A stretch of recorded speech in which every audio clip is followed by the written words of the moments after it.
items. I also see we have some board members on the line as well. So thank you, board members. Really appreciate you joining today. I see Mr. Russian here today, so thank you, sir. Really appreciate you participating.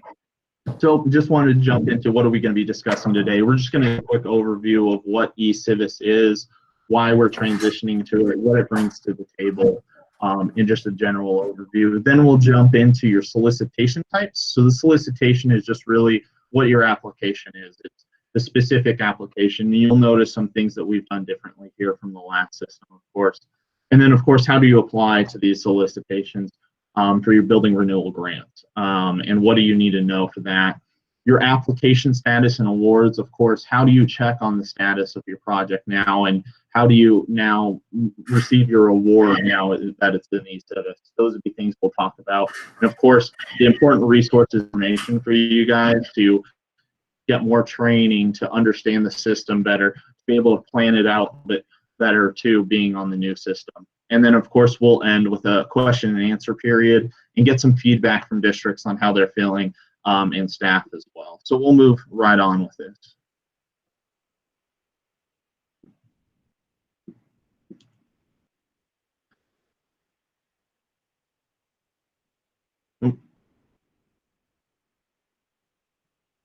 So effective July 31st, of course, we transitioned to eCivis, meaning that all new building renewal grant applications are going to be coming through the new eCivis system.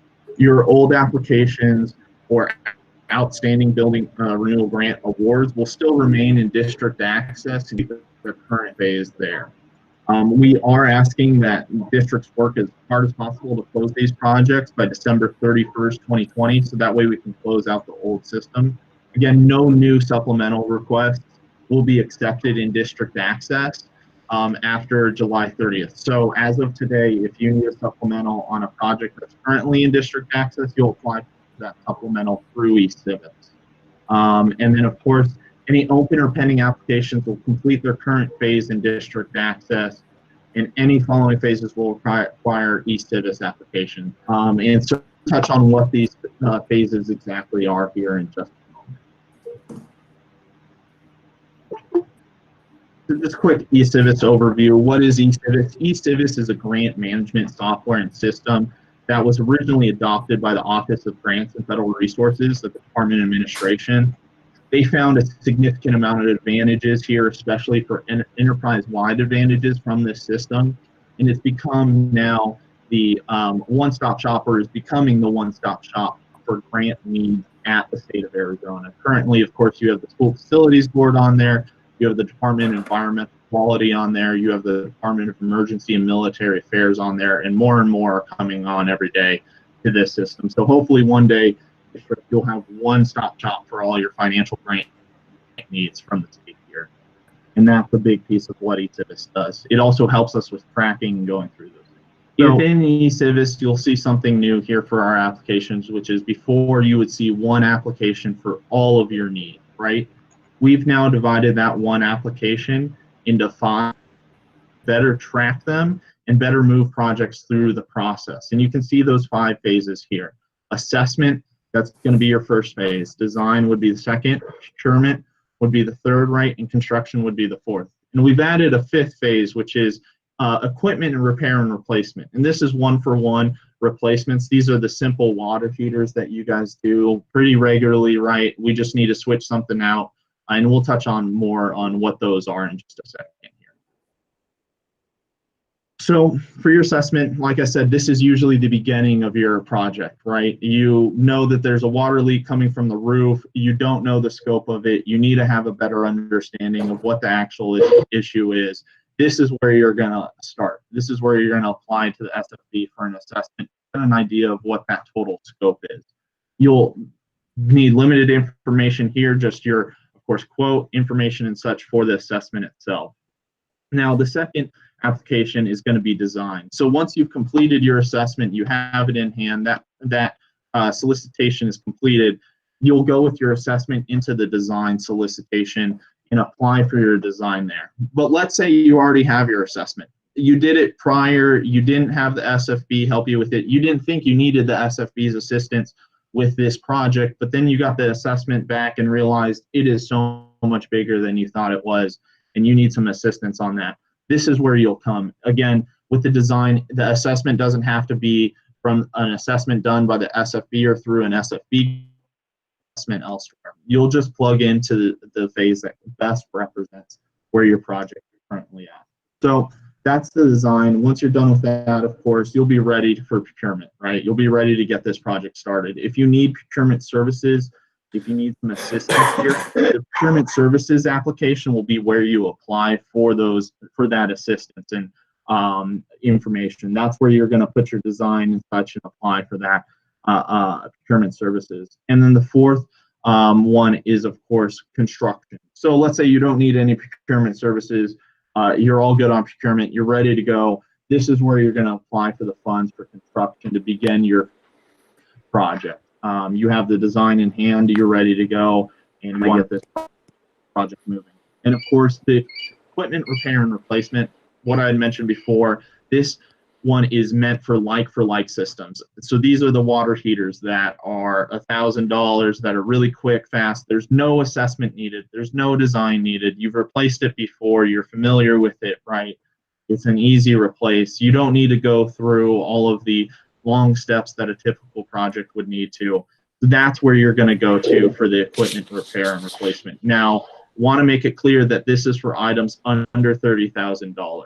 So if it's over $30,000, but you know it's a one-for-one replacement, you don't need that assessment, you don't need that design, you can apply to the construction solicitation just to move that forward if it's over $30,000.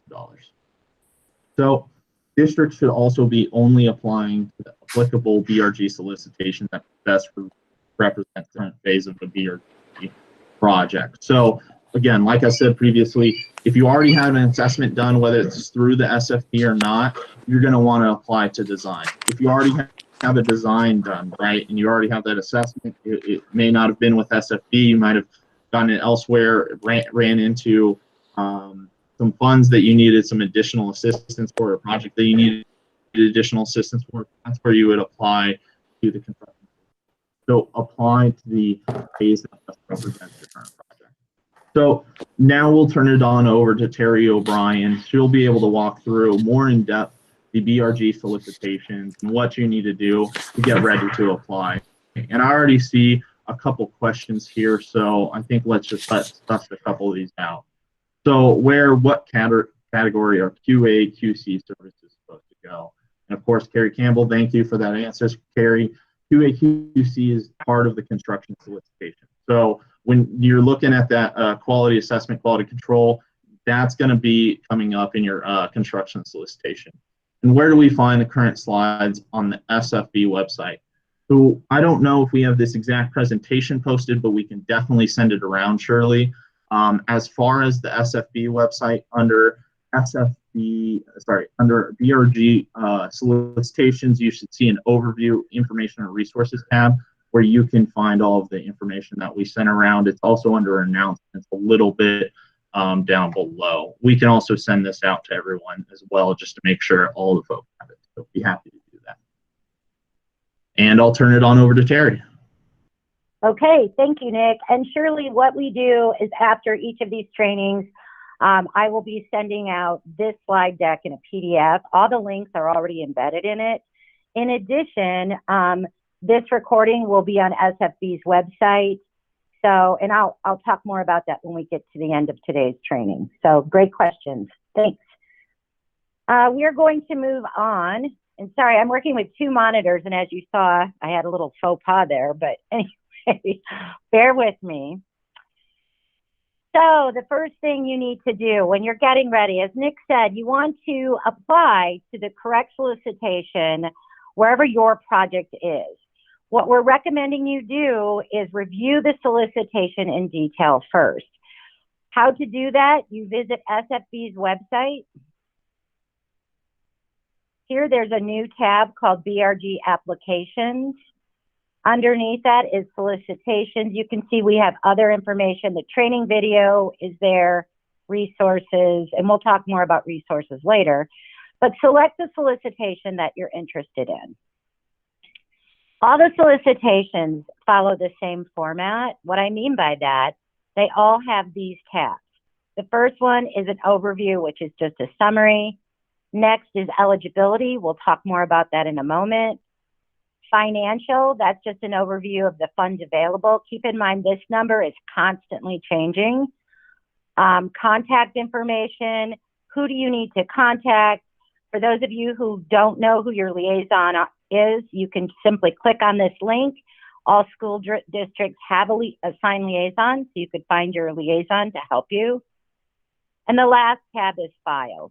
So, and we'll talk more about that one. But as you can see, all of the solicitations, although they have different eligibility, different files, they are all set up in the same order within the system. I already talked about that. Okay. So the first tab that we really want you to call attention to is the overview. Review the summary and make sure that this is a solicitation that best represents the current phase of your project. So in this summary, you'll see this solicitation is intended for, and then each of the solicitations tells you, note, this is not for the following. So make sure you review the summary tab. The next important tab is the eligibility, and these are the general requirements. You need to review all the eligibility criteria to make sure that this project qualifies for a BRG. You need to verify that any reporting requirements are met prior to applying. And a real important thing that we want all of you to do before submitting an application is to click on the district facility information tab. And you can see it's right there, and it's on each of the solicitations. When you click on the district facility information tab, all you need to do is select your district, pick which school. Next, which buildings will this project take place in? And this is going to be Wing 1. When you get done, you hit Save Details. Things you're looking for. All of this information here, you can see this note. You're going to paste the contents of this box into the actual application, eventually called Facility Information. The things you want to look for. Do I have any excluded space? Is there any lease space? Are all my annual reports current? As you can see, and I just picked this one randomly, the building inventory report, the PM report, and the renovation report are not current. So before this particular school district applied, they'd want to get with their liaison, Carlos, and if they don't know how to complete these reports, and make sure that these are current. If these are not current, the application will be returned to you. So again, the pre-work is very critical before applying for one of the grants. And so to summarize, those are the key fields that you're looking for. The next tab that we really want to draw attention to is the eligibility files. All the eligibility related documents are here as guides, but the one that is required, the file is the budget file that you will need to download and complete, and that is the appropriate SFB budget worksheet. To get to that, even in the solicitation, all you're going to do is click on SFB budget worksheet.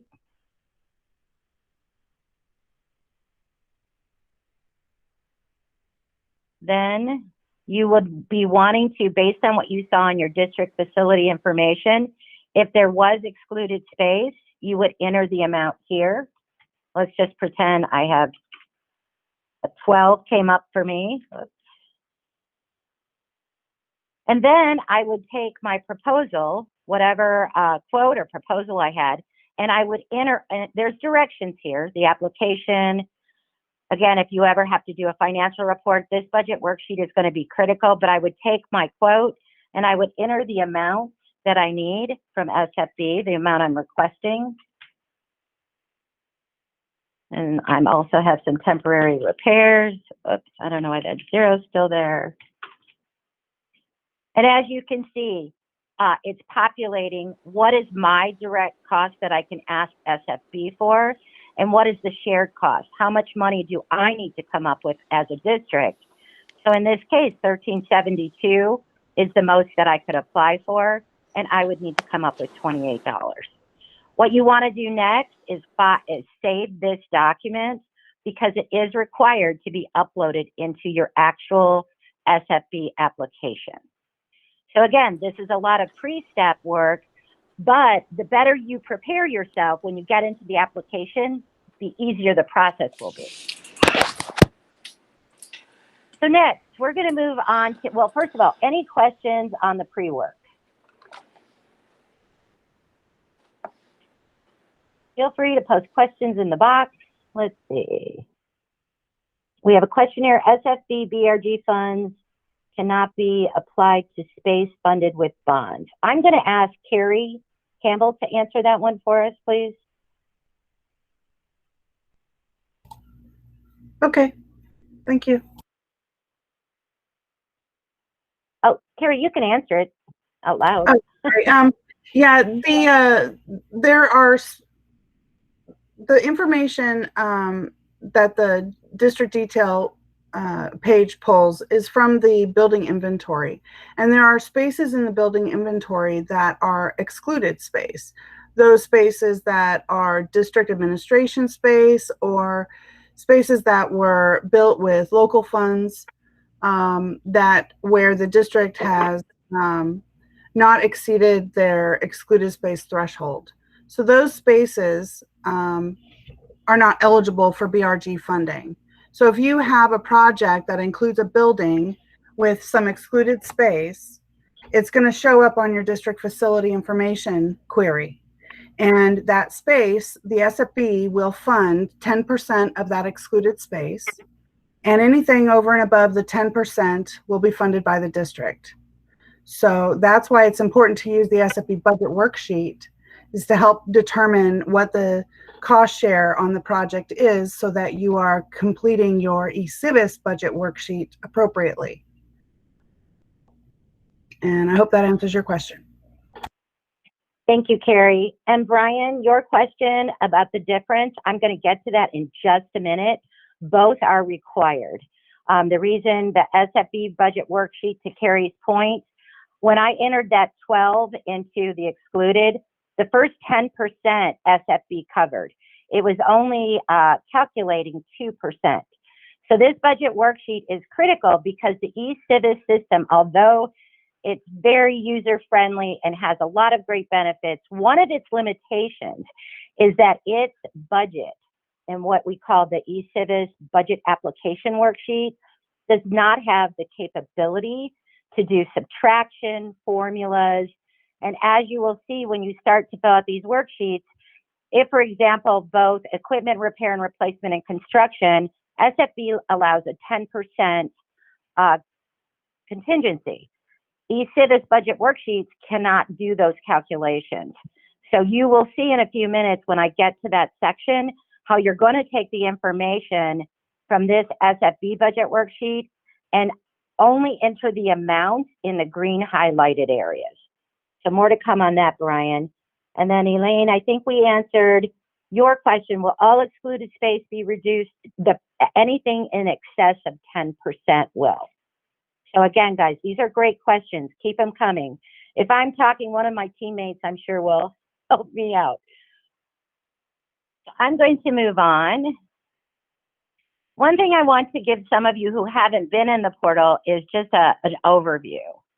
First and foremost, to access the eCivis portal, you would just click on apply on any of those solicitations. There's an apply button. If you've never used eCivis, you will need to create an account. If you have previously used eCivis, so for example, if any of you got the Volkswagen funds for maybe to replace a school bus, you may have an eCivis account. So we'll talk more about that in just a second. But to get to the portal, just in your app, in the solicitation, click on apply. From there, if you do not have an account, you will want to click on this green button, create an account. And as I said, previous portal users can log in using their existing account credentials, and they would click on this button, eCivis login. So if you have been in the system before, use your credentials, hit eCivis. Everyone else who has not previously been given an eCivis login, will not go to this button, but to the portal login. But going back, if you need to set up your account, as soon as you click on that button, create an account, this box will appear. You enter your first name, last name, email address, create a password, make sure you write it down, and then click on the blue button that says sign up. From there, you will receive an email. Please be sure to look in your junk or spam. I can tell you personally, when I set up my account, I couldn't find my email, and sure enough, it was in my spam. So make sure that you look around for that email. It's sent almost instantly. Within the email itself, you need to confirm your account, because even though the system is starting to set up your account, it wants you to verify that it is you. Once you click on confirm my account, you will simply put in your email address, the password you created, and as I said, click on portal login unless you're a previous eCivis user. Once inside the portal, there are three main components: my applications, awards, and my profile. What you need to do if you're starting an application, you would click on create new application. So you were telling the system, I want to apply from the BRG website. Now it's taken you into the portal. You need to tell the portal that you want to begin a new application. The system, once you click on that, will take you to whatever BRG solicitation grant you selected. So you can see up here right now, when I did this, I was in the BRG assessment application, but now the system wants me to log in using my account information. So I'm going to pause here and jump over to the portal itself, because the portal, if you've never been in it, and even those some of you who have, it's a little bit tricky. So I'm going to show you what I mean by that. And especially because some of the screens I'm going to be going through, I'm going to be talking about the interior slide button and the exterior slide button. So what I want to point out, remember, you would click create new application. And when you do that, here are the three tabs: applications, awards, and profile. At any point, you can go back to the solicitation. But the first, in the top portion of this system, you can see there is the profile portion. If you use the interior scroll, there's where my application process begins. Later on, in the lower section, once you have completed your application, whatever you named that project, it will have an eCivis application budget already associated. So you need to first start that application. This lower portion in the lower panel is where you would begin to edit your applications budget worksheet to match your SFB budget worksheet. So that's just a quick view. So just remember, there are several little slide bars within the system. Real quickly, there are 3 steps to the BRG application process. And you saw probably from my screen, step 1 is your profile. Step 2 is, in each one, it would be BRG assessment application, BRG assessment application. But depending on which solicitation you're in, step 2 is you're going to have to complete the application. Step 3, you are going to have to do the eCivis applications budget worksheet. And there's instructions here that I'm not going to read to you now, but follow those instructions and you really can't go wrong. But let's break down each of these steps individually. So step 1, create your profile. How to do that? The required fields are only your first name, last name, and your email. We encourage you to put in more information, such as your organization name, any other details about your district. But whatever you enter, when you get done, you need to update your profile. Each time you go into a different solicitation for the first time, the profile will need to be updated. Although you can see here how it carried over sort of my name and my email, I do need to complete the fields that are blank. But just heads up, first time in a solicitation, that profile is linked to that solicitation within the portal, so you'll have to update your profile. Once you've done it, you don't need to do it again. the second step. So step 2 is actually completing the BRG application. To begin, you saw how there was a little box that I had within the portal, and I used the interior slide bar to get there. You scroll down using the sidebar, and you simply click on that box called the application process. At first, it's going to be untitled because I haven't opened the application and named my project. To do that, you're going to scroll down on the home page and you're going to click on Edit. So you're going to edit that application to begin. Just real quickly, in the application, there are different sections. The district facility information, and if you've done your pre-work, it's going to be really easy to complete that section. There is an eligibility checklist section, your project data, your budget worksheet, and again, there is an eCivis applications budget worksheet, but your SFB budget worksheet will have to be entered here as well. And then the last section is about contact information. Please note that all BRG applications vary depending on the budget. So there are some very simple applications, excuse me, there's less fields to complete for assessment, design, procurement, equipment. Construction is a little more detailed because you need to upload a lot more information to get that project started. In addition, all the budget worksheets are different. So if you've done one budget, keep in mind you're going to have to go into each solicitation, grab the associated SFB budget worksheet and get that ready before you start your application. So as you can see, remember when I went into district facility information, the questions in the application, 5 will be your county, and that came up. All I need to do is copy that Maricopa, copy and paste into my application. It's very critical too, as far as please use the district name that comes up here. We're seeing some districts do acronyms and shortening of it. It's real important that we keep the data within the system very clean. Same thing with your liaison name. You want to make sure that that is correct so that we can track reports, or if you have questions, we can go back to the appropriate person. Project building numbers, there's even a clue here. Copy and paste this into your application, and that would be, I believe, question 10, so on and so forth. So every application, you do need to give it a project name and a brief description. We are recommending that you come up with some type of standard.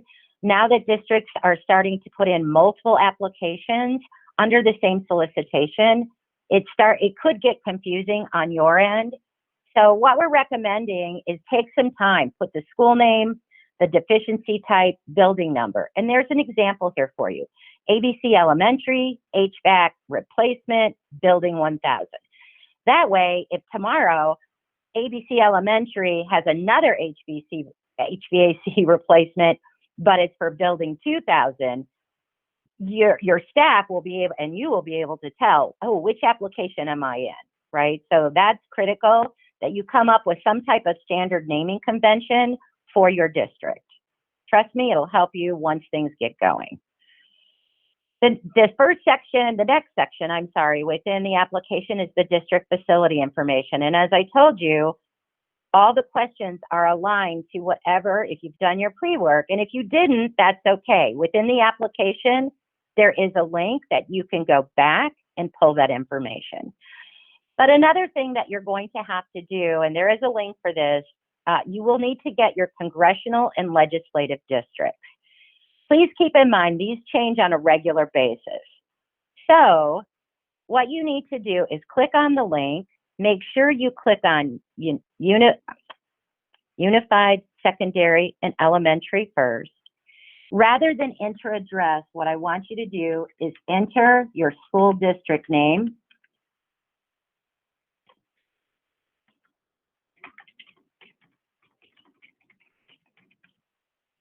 When I get done, I hit find, and this is the district, because keep in mind, it's not necessarily the school building, it is the district that is getting the funds. So we need to be sure that both the congressional and the legislative districts are accurate.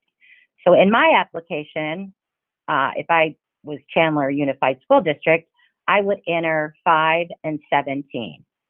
So please be sure that these are accurate. We're seeing a lot of people who may have previously had their district numbers, both legislative and congressional, but these do change. So it's important that you get the most current, and it is critical that these are accurate within your application. And then again, you would just transfer the information for each of these questions from the district facility information. As you recall, hopefully again, you made sure that all of your annual reporting was current. And in my case, you can see here, I was completely current. If not, I would stop, I would save my application and complete those reporting requirements prior to submitting my application. Because if they're not, my application will be sent back to me. So it's important that you do that. You also want to identify what is the minimum adequacy guidelines deficiency that best describes this project. We understand in some instances, it might be more than one. Pick the one that best represents what you're doing. If you have any questions, you might read, you're not sure which one to pick. Again, this is critical information because we are required to record and track these types of deficiencies that are being addressed in school districts. So if you're unsure, contact your liaison. Is the application to correct a primary building renewal project? If you're not sure what that is, check that ARS guideline, and it's also in the files budget. But in almost every case, this answer should be yes. If not, your application will be returned. And is this application for a building that generates capacity for the school? How you can see that? You can see there is definitely capacity. There's no excluded space. Even if there is some excluded space, obviously it is generating capacity for the district. The next section in the application is project data. Here's where you want to give a detailed scope of work. What is this project in detail? What's the scope? What's going to happen in this project? You need to project both a start date and a completion date. Keep in mind, these dates are important. Even though you may not be 100% sure, we're not going to hold you to these projected dates. But if I have an emergency situation, my water heater went, school's opening in a couple weeks, I'm going to put a projected start date like tomorrow, right? That gives a clue to the liaison that, wow, this could be a very urgent issue. So that liaison will look at it, look at the scope of work, look at the proposal, and potentially get this processed as an executive authority, provided it meets the requirements. But it also can help you to understand that if the board only meets once a month, and the board meeting, I believe, is coming up the first week in September, your project, if it's not an emergency situation, your projected start date cannot be prior to that board meeting because the board would have to approve these non-emergency situations. So be sure to be realistic in those projected dates, but they are good things to put in. In addition, project how long you think this project is going to take you. I know this is new, but we are asking everyone to do that. Some projects, you might say, we're going to get this done in 30 days, 60 days, right? Other projects, large roofing projects, could take substantially longer, but those dates are critical. So please project which one you think. And there's a little calendar drop down that opens up for you to make it easy. In this particular application 22, you need to upload a file, which is your proposal or quote. So you must upload whatever quote, and that quote needs to match what your SFB budget worksheet reflects, as well as your eCivis applications budget worksheet. Next, you're going to select the PM category. Here again, select the most appropriate that represents the leading deficiencies. So even though, again, it could be a situation where, you know what, I think it's this and this, what is the primary one? So select your PM category, and there's a drop-down list for you. You don't have to look it up. You don't have to type it.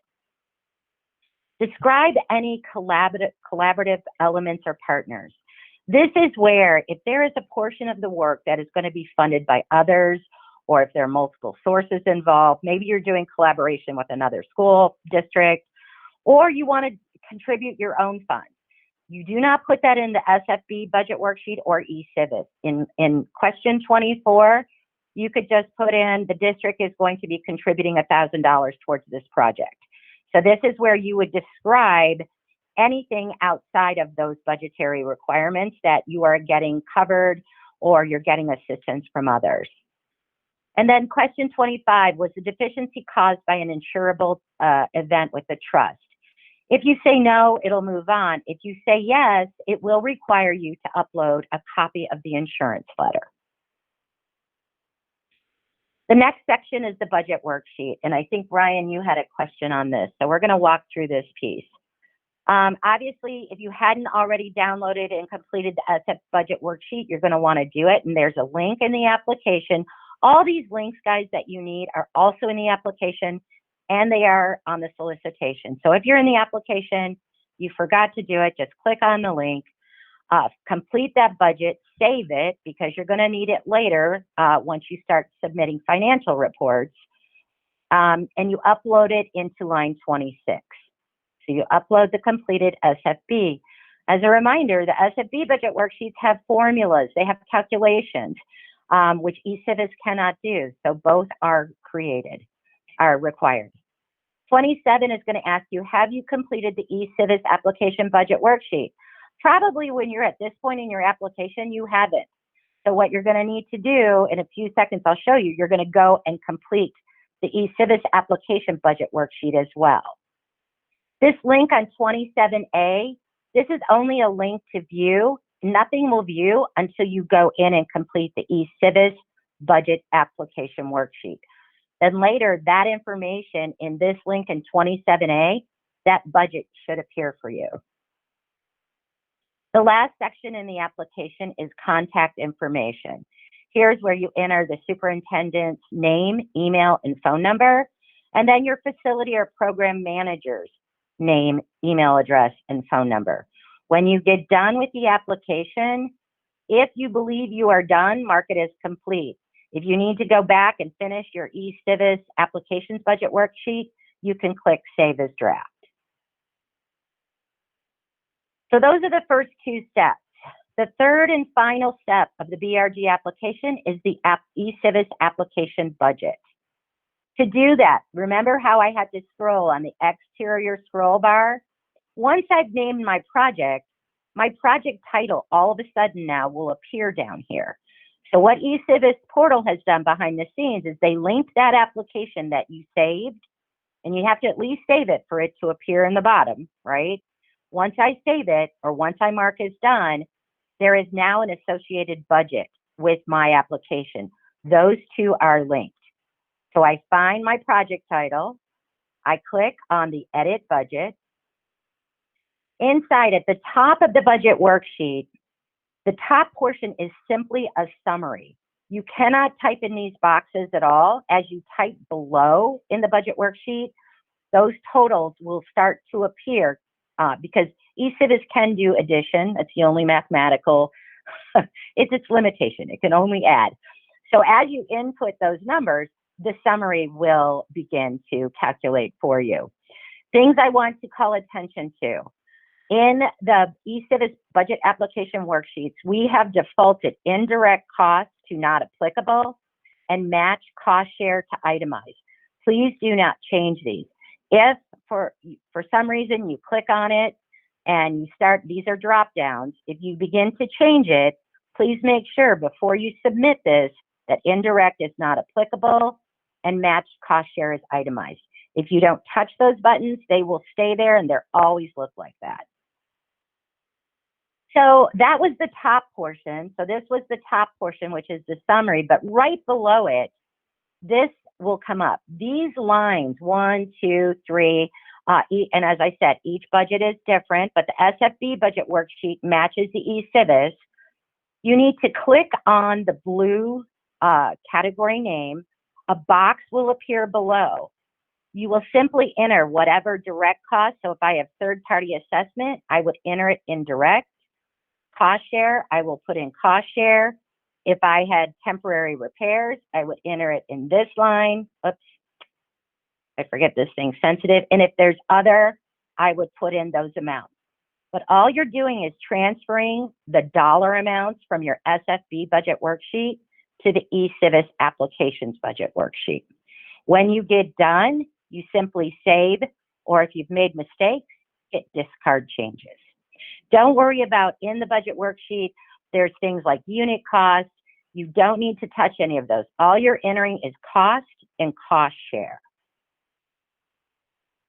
The last piece of the budget, if you, for example, had an other category, this is where you might want to explain what the other is for.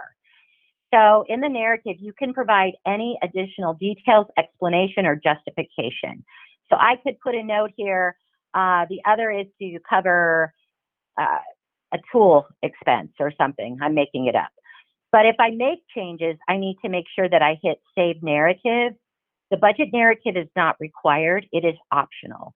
But I do recommend if you have an other category that you do give a brief explanation. When you get done, you scroll up using the inside button, the exterior button to still within the eCivis applications budget, you're going to click on Return to Application. You select the application, and when you're done, you simply press Submit. So now, behind the scenes, that application, that eCivis applications budget worksheet should change in your view from draft to under review. I'm going to pause there. Do we have any questions? Oh my. All right, so let's pause. Let's see. So Carrie, you've answered all of these. I reached out and, okay. So I'm not sure how to say it. Isella? Carrie will have to address that one about your liaison and contact. Brian, you're saying can't click on any of this and enter anything. You're doing it right now. It does not let me do the narrative. Brian, who's your liaison?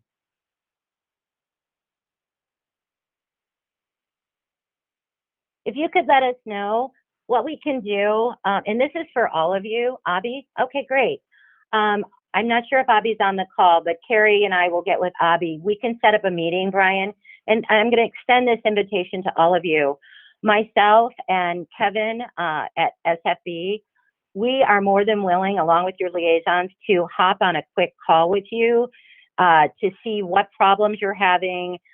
Brian, obviously, it appears as if you're having some issues.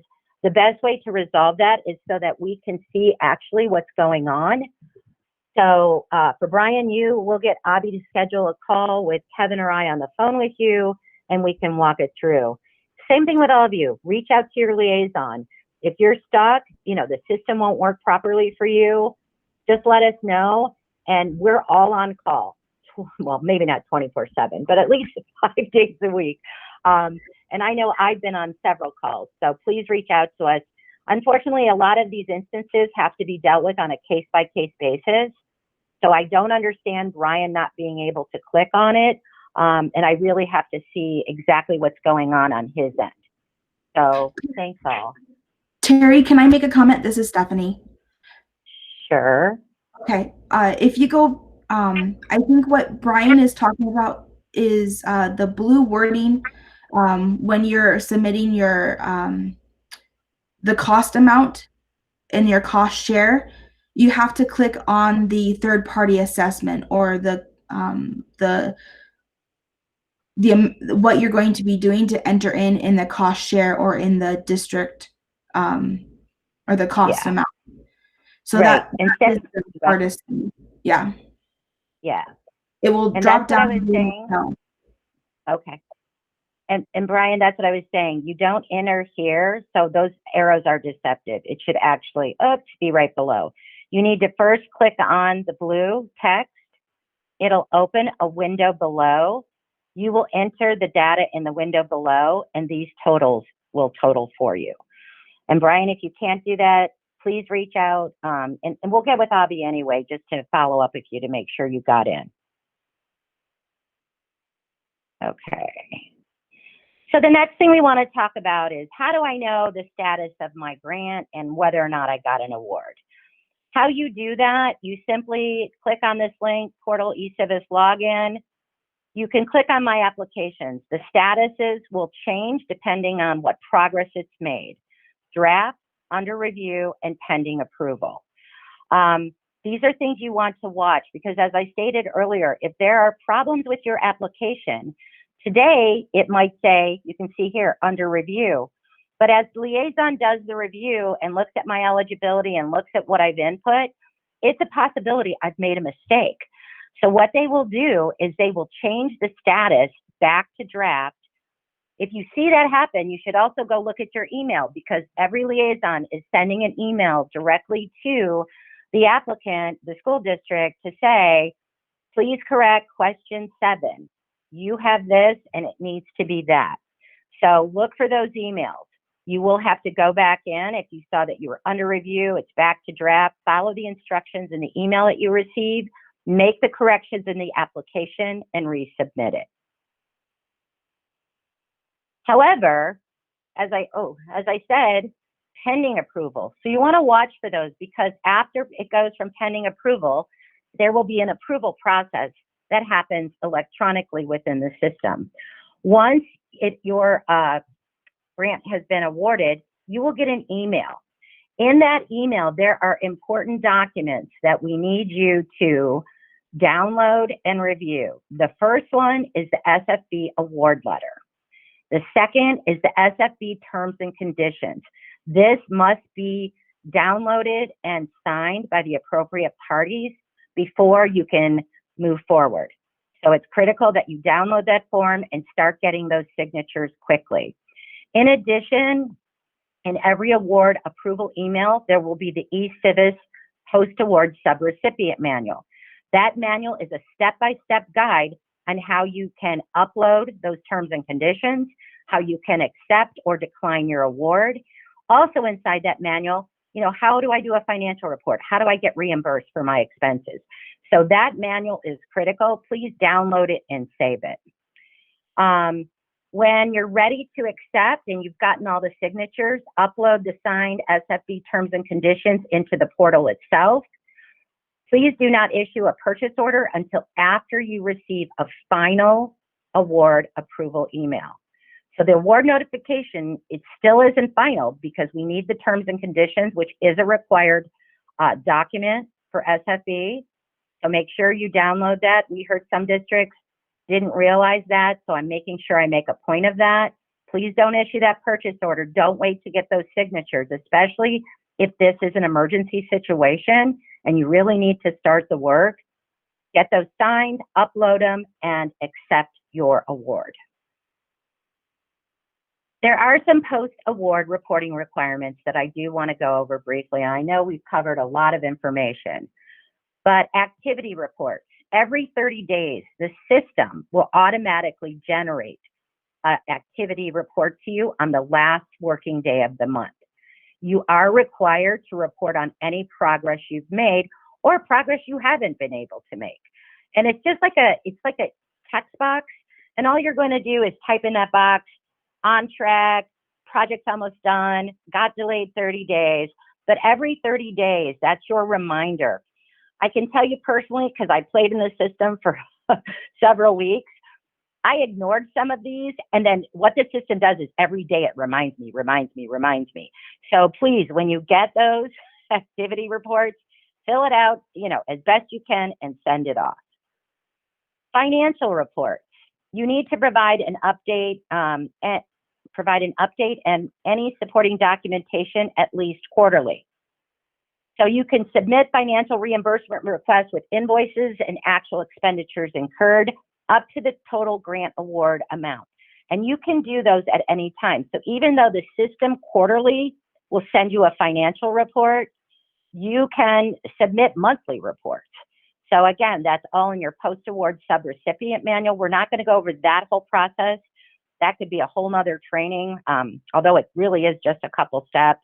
We felt there was a lot to go over today, but if you read those guides, there's screenshots and just a few things you need to do. But again, financial reports, submit as you need to. And let's say I get my project done in a couple weeks. Don't wait for your quarterly financial report to come to you. Simply go into the portal, submit a financial report, and if it is your final reimbursement request, there will be a question every time you complete a financial report. It will ask you, is this the final? If it is, this is how you close your project within eCivis. You check that button, it'll give you a warning. Are you sure this is the project closed?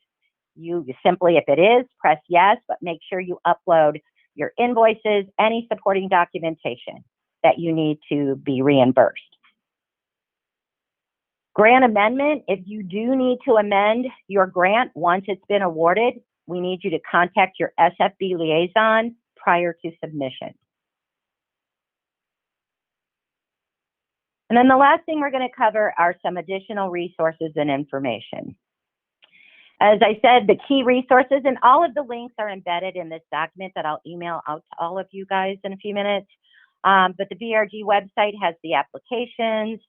There is a detailed solicitations overview that has all the documents. So if you're someone that wants to really have maybe a guide, a detailed guide, you can click on that. There's the SFB eCivis user guide. There's a link on the website. And then the training video.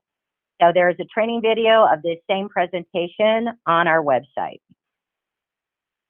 In addition, Arizona Office of Grants and Federal Resources, there's eCivis user guides.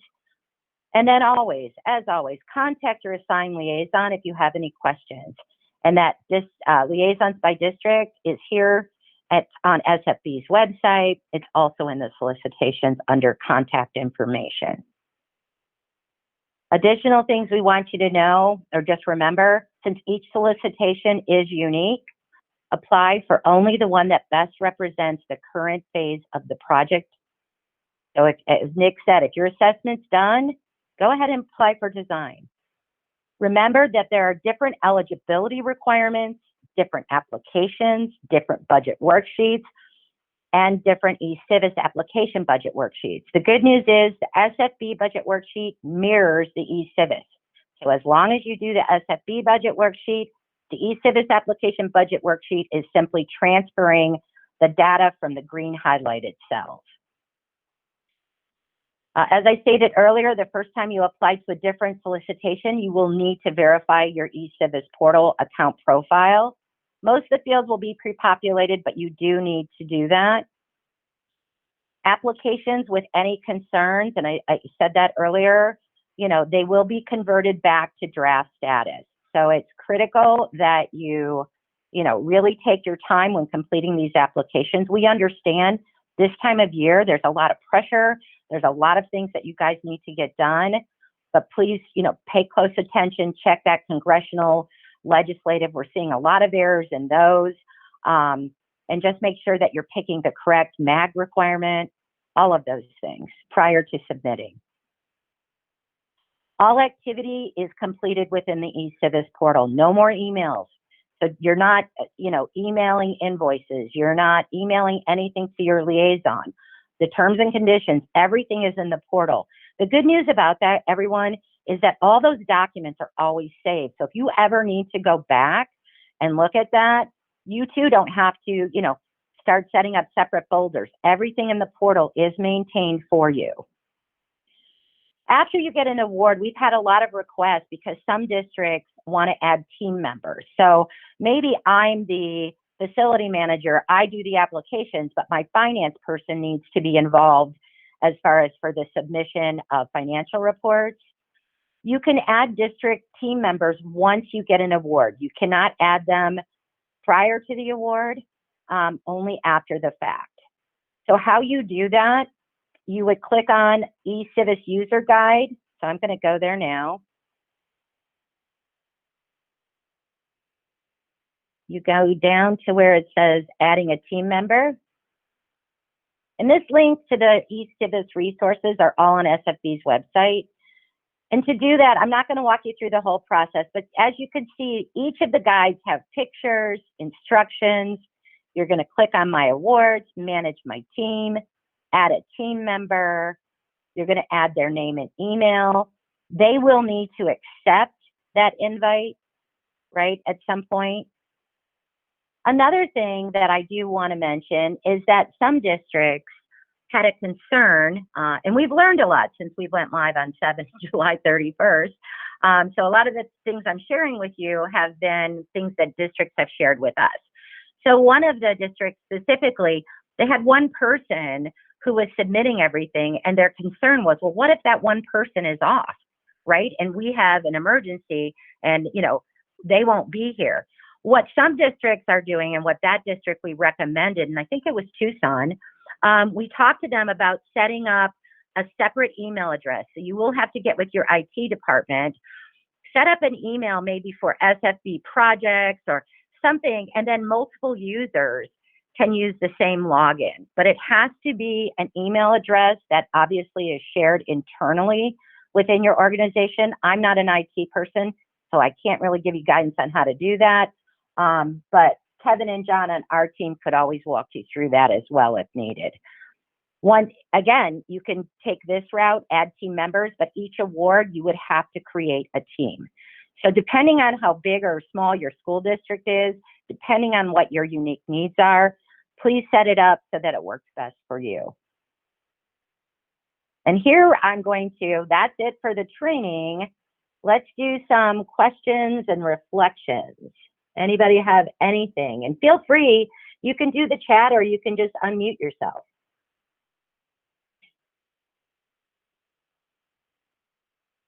Okay. Okay, this is Brian with Holbrook. Can you hear me? Yep.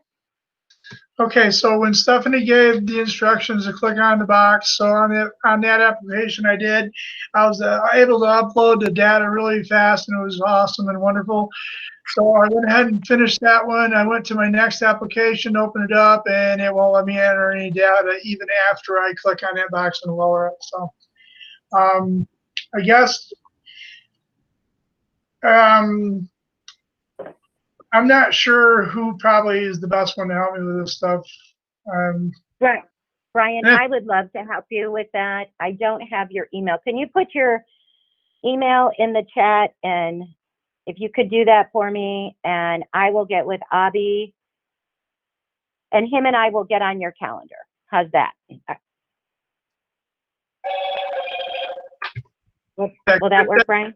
Yeah, that's good. Thanks. I'm typing. Okay. All right. And then let's see. Tom has a question. Can we get a copy of the post-recipient financial manual to review? Yes, actually, Thomas, I can send that. Let me make a quick note. I'll send that out today as well. No problem. All of these documents, too, are on SFB's website under resources. But to help you, give you guys a jump start, I will put the post-award subrecipient manual in the email I send. Where do upload POs and invoices go? That's where you'll go into my awards tab. You will submit your financial report through there. Those instructions, Elaine, are in the post-award subrecipient manual. So when I send it, if you have any questions, you'll have my email. Just reach out to me. Shirley, you mentioned that you would give additional information to those of us. Yeah, the additional information, Shirley, I covered at the early beginning. The only difference between those who who've never had an eCivis account goes back to, let me go back. The only difference, Shirley, is way in the beginning. Here. So if you've previously logged in, if you have an eCivis login, put your email address, the password you use, and click on eCivis. That is only a handful of individuals have this. The rest of you will always use the portal login. So Shirley, I hope that helps. If you run into any problems, what we don't want people to do is set up a separate portal account. We have learned internally from our own experience of testing the system for over a month that if you set up both accounts, those accounts tend to get crossed. So if you have previously used eCivis and you got an eCivis login, you still go to the portal, not to eCivis.com. And that's something everyone needs to know. eCivis.com is what the agencies use such as SFB, to create those solicitations, develop everything so that you have a view within their website and the portal. You still go to the eCivis portal, not eCivis. And Brian, thank you for your email. I'm going to copy that, put it in an email so I don't lose that. Any other questions or concerns or insights? How are you guys feeling?